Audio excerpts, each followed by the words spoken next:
लुधियाना पहुंचे मुख्यमंत्री नायब सैनी। कुछ देर में जनता को संबोधित करेंगे सीएम। 2 दिन में सीएम का दूसरा पंजाब दौरा। कल अमृतसर में की थी जनसभा।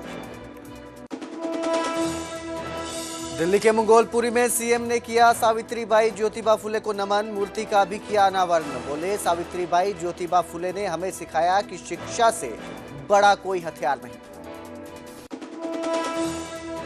यमुनानगर में खैर तस्करों का आतंक बरकरार। पुलिस ने फिर पकड़ी खैर की लकड़ी। तस्कर लकड़ी छोड़कर हुए फरार। अब तक कई वारदातें आई सामने।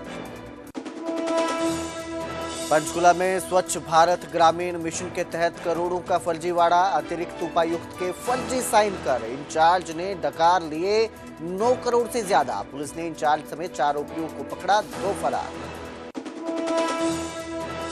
यमुनानगर में यूरिया की कालाबाजारी पर बड़ा एक्शन। पुलिस ने अवैध यूरिया से भरे ट्रक को पकड़ा। यूरिया के 550 बैग बरामद।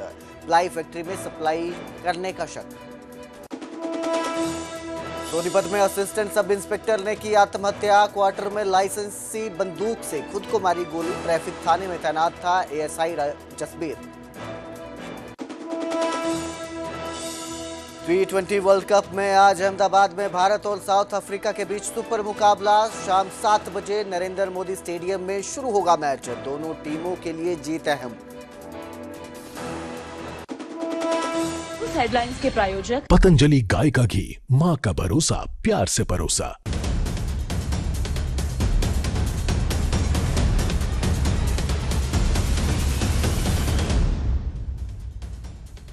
नमस्कार, स्वागत है न्यूज 18 पंजाब हरियाणा में। मैं आपके साथ कुलदीप भारद्वाज।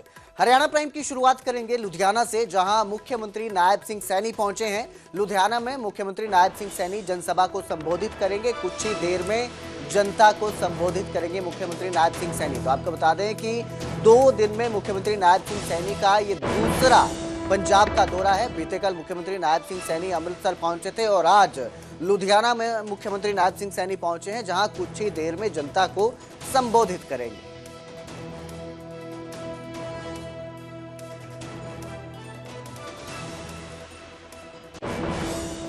तो वहीं इससे पहले मुख्यमंत्री नायब सिंह सैनी ने दिल्ली में महात्मा ज्योतिबा फुले और सावित्रीबाई फुले को नमन किया। इस दौरान सीएम ने मूर्ति का भी अनावरण किया। वहीं सीएम नायब सैनी ने कहा कि महात्मा ज्योतिबा फुले ने अंधकार में शिक्षा का दीप जलाने का काम किया।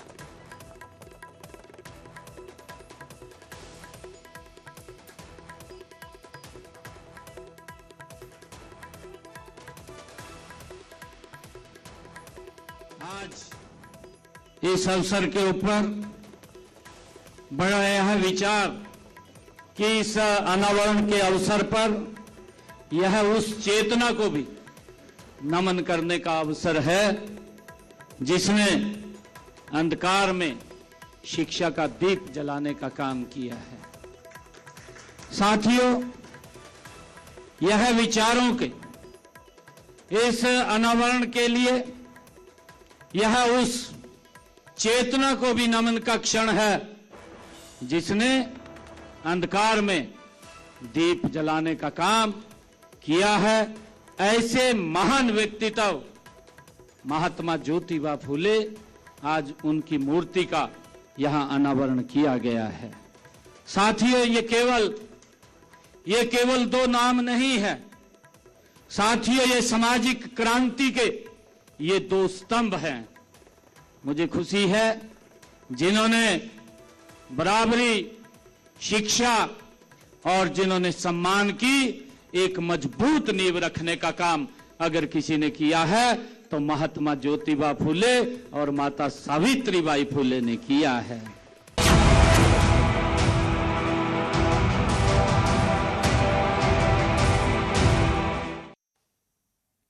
हरियाणा के यमुनानगर में खैर के खलनायकों ने ऐसा तांडव मचा रखा है कि पुलिस और वन विभाग के भी पसीने छूट चुके हैं।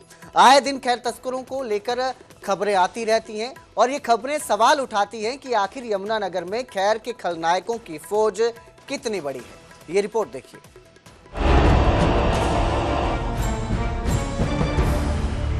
यमुनानगर में कितने खैर के खलनायक, तस्करों का आतंक, पुलिस के छूटे पसीने, यमुनानगर में खैर के खलनायकों की फहरिस्त दिन ब दिन लंबी होती जा रही है।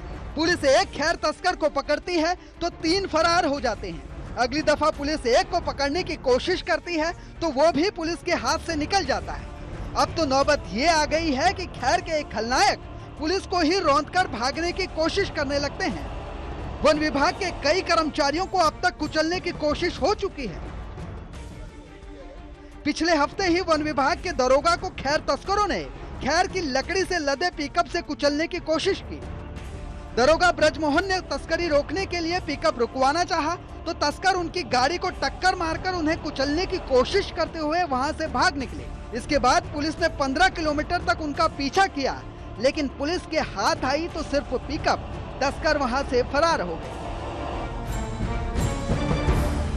हमारी टीम के वन दरोगा श्री ब्रजमोहन द्वारा गाड़ी को रोकने का इशारा किया तो गाड़ी चालक ने गाड़ी को हमारी नाकेबंदी पर खड़ी टीम को टक्कर मारकर तेज़ गति से भगा लिया और हमारे जो कर्मचारी थे उन्होंने भी अपनी जान साइड में पीछे हटके बचाई। तुरंत हमारी टीम के कर्मचारियों ने संभलते हुए अपनी सरकारी बाइक उठाकर गाड़ी का पीछा करना शुरू कर दिया। ऐसा नहीं है कि हर बार खैर के एक खलनायक पुलिस की गिरफ्त से बच निकलते हैं। कभी कभी पुलिस 1-2 को पकड़ भी लेती है, साथ ही खैर की लकड़ी भी बरामद करती है, लेकिन उसके बाद भी तस्करी का खेल पुष्पा स्टाइल में बिल्कुल जारी रहता है। पिछले हफ्ते ही दरोगा पर हमला होने के बाद पुलिस हरकत में आई और एक्शन तेज किया था, लेकिन खैर तस्करों में पुलिस का डर कितना है उसे ऐसे समझिए कि कुछ घंटे पहले ही कोट गांव के पास वाइल्ड लाइफ और वन विभाग की टीम को खैर तस्कर दिख गए। जब उनका पीछा किया गया तो वो मौके से फरार हो गए। हालांकि पुलिस ने खैर की लकड़ी के 114 पीस बरामद कर लिए हैं। फैजलपुर गांव के पास उन्होंने जैसे ही स्टाफ को पीछे गाड़ियां देख के और उन्होंने गांव के अंदर घुसा दी और वहाँ गली जो है टाइट होती थी, उसके कारण उन्होंने गाड़ी छोड़कर वो भाग गए वहाँ से। तो जैसे ही वो भागे तो उन्होंने लाइट जो है लगी हुई थी गली में, उसकी रोशनी में उन्होंने पहचान लिया।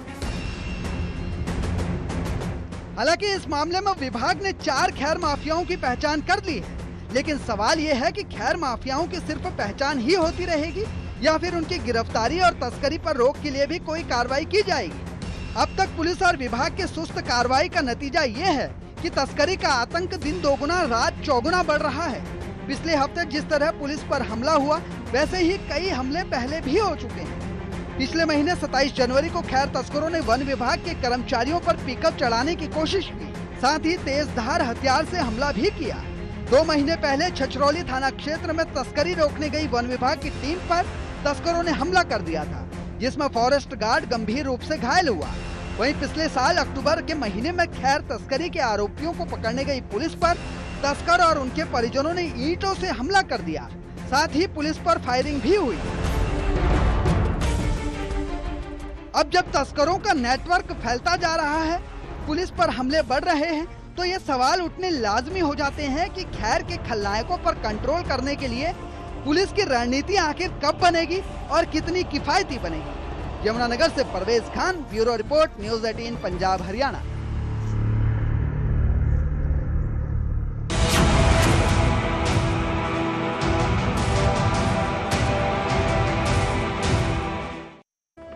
तो वहीं यमुनानगर में यूरिया की कालाबाजारी पर एक्शन देखने को मिला। पुलिस ने यूरिया से भरा एक ट्रक पकड़ा है। ट्रक से यूरिया के 550 बैग बरामद किए गए हैं। जानकारी के मुताबिक अवैध रूप से फैक्ट्री में सप्लाई की जा रही थी। तो ये बड़ा जो है एक्शन देखने को मिला है। यमुनानगर में यूरिया की कालाबाजारी देखने को मिल रही है, जिसपे ये कार्रवाई हुई और एक ट्रक पकड़ा गया जिसमें से 550 बैग यूरिया बरामद हुआ है, जिसे अवैध रूप से किसी फैक्ट्री में सप्लाई किया जा रहा था। ये बताया जा रहा है, ये इल्जाम लग रहे हैं। कालाबाजारी हो रही है यूरिया की, जिससे किसानों में भी अक्सर रोष देखने को मिलता है। समय पर यूरिया नहीं मिल पाता है उन्हें और अवैध रूप से इसको किसी फैक्ट्री में सप्लाई किया जा रहा था। रात को गश्त के दौरान एक संदिग्ध गाड़ी मिली थी जिसको रुकवाया, तो उसके ड्राइवर से जो पूछताछ की गई तो उसमें गाड़ी में 550 यूरिया के बैग थे जो नीम लिपित थे। तो उसे जो डॉक्यूमेंट्स वगैरह के बारे में पूछा गया तो उसके पास कोई डॉक्यूमेंट नहीं था। तो एग्रीकल्चर डिपार्टमेंट को सूचना देके और इसमें आगामी कार्रवाई तो हमने FIR दर्ज कर दी है। सर जांच में क्या लग रहा है कि किसान योग्य यूरिया है या टेक्निकल यूरिया? नहीं, ये टेक्निकल यूरिया नहीं है। बाकी इसके सैंपल्स उन्होंने भरे हैं और उसके रिजल्ट्स आ जाएंगे। FIR हमने इसके रिगार्डिंग कर दी है। उधर यमुनानगर के छछरौली में एक प्रॉपर्टी डीलर ने प्रवासी मजदूर के फाउंडेशन पर बुलडोजर चला दिया। रात के अंधेरे में प्रॉपर्टी डीलर ने मजदूर के फाउंडेशन को उखाड़ दिया। इस दौरान जब लोगों ने शोर मचाया तो वो वहां से भाग गया। वहीं पीड़ित ने बताया कि उसका 3.5 लाख रुपए का नुकसान हुआ है। बताया जा रहा है कि प्रॉपर्टी डीलर पीड़ित के प्लॉट पर जबरन कब्जा करना चाहता है।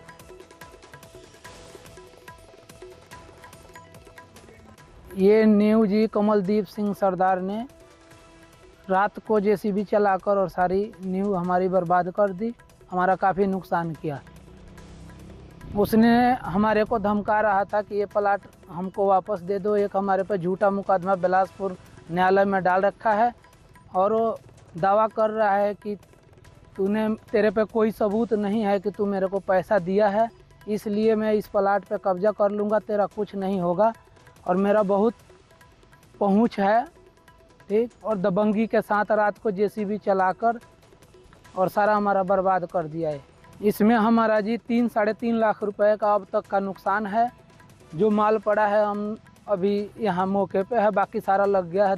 12,000 ईंटें मंगा रखे थे, उसमें से थोड़ी ईंटें बच रही है। 5-5 फुट दीवार सारी हो गया था, सरिया भी उठा के ले गया यहाँ से।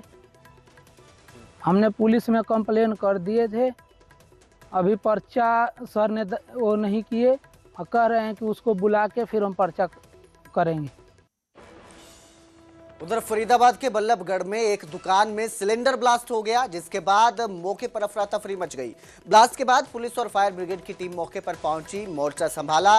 और फरीदाबाद के बल्लभगढ़ का ये पूरा मामला है, जहां दुकान में ब्लास्ट देखने को मिला। ब्लास्ट होता है, जोरदार धमाका होता है, जिसके बाद मौके पर अफरा तफरी मच जाती है, लोगों में हड़कंप मच जाता है। जिसकी सूचना जैसे ही पुलिस और फायर ब्रिगेड विभाग को मिलती है, वो मौके पर पहुंचते हैं, मोर्चा संभालते हैं।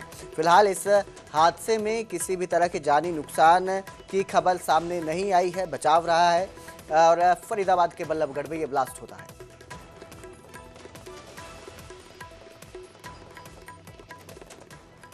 झज्जर में RSS के 100 साल पूरा होने पर एक विशाल हिंदू सम्मेलन का आयोजन किया गया, जिसमें स्थानीय लोग भी शामिल हुए। वहीं इस आयोजन के दौरान सनातन संस्कृति की झलक देखने को मिली। इस दौरान नगर यात्रा भी निकाली गई और जय घोष से पूरा शहर गूंज उठा।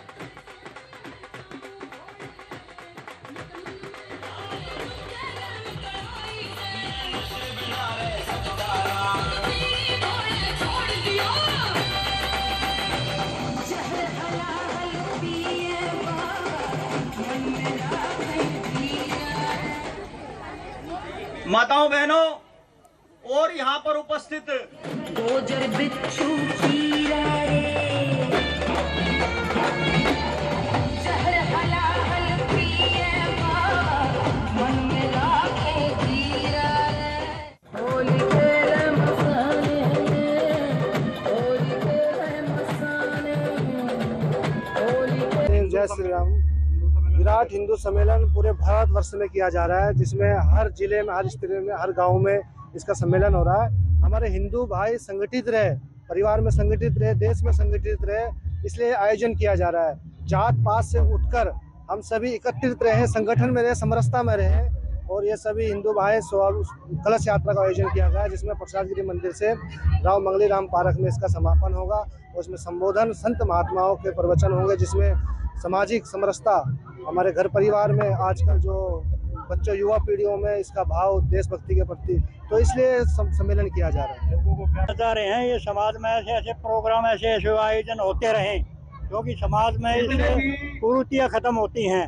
सभी समाज की औरतें, सभी समाज के भाई सम्मेलन, साधु संत सभी एकत्रित हुए हैं और समाज को अच्छा मैसेज जाता है। इससे हिंदू एकता के लिए बहुत अच्छा सम्मेलन है ये। ऐसे सम्मेलन होते रहे और सभी एक साथ रहें, सभी हर ड्यूटियों को अहम समझकर किसी भी प्रकार की लापरवाही या कोई ऐसा नुकसान ना हो, इसके चलते आज ये विराट हिंदू सम्मेलन की कलश यात्रा निकाली जा रही है। इसके लिए करीब 50 से अधिक जवान सुरक्षा के लिए लगाए गए हैं। किसी भी प्रकार का कोई अप्रिय घटना ना हो, ट्रैफिक व्यवस्था सुचारू रूप से चलती रहे, इसके चलते हुए हर तरह का सुरक्षा का ध्यान रखकर ड्यूटियां लगाई गई है। उधर नूह में भी भव्य कलश यात्रा निकाली गई। संतों ने हिंदू एकता का संदेश देते हुए पुन्हाना में ये कलश यात्रा निकाली। इस दौरान कई भव्य कार्यक्रमों का भी आयोजन हुआ। वहीं लोगों में भी उत्साह का माहौल देखने को मिला। तो ये कार्यक्रम जो हमने आज मनाया, ये सभी हिंदू एकता के लिए मनाया है। इसमें कोई जात पात का भेदभाव नहीं रखते हुए सब भाइयों को हमने इकट्ठा करके यहाँ अपने पुन्हाने बाजार या आसपास के क्षेत्र में हम सब हिंदू मुस्लिम भाई सब एक ही मतलब परिवार के आदमी हैं। हम सब जो है एक ही परिवार के सब सदस्य हैं और हमें मिलजुल के यहाँ रहना चाहिए। और मिलजुल के जितने भी हिंदू समाज हम सब इकट्ठा होकर आज ये निकाला है। तो इस मंच से हमारा यही संदेश है कि सब भाई एक रहें, एक रहें। आज ये सम्मेलन पूरे देश में चल रहा है और संघ की 100वीं जन्म मतलब वर्षगांठ पर ये कार्यक्रम पूरे देश में चल रहे हैं।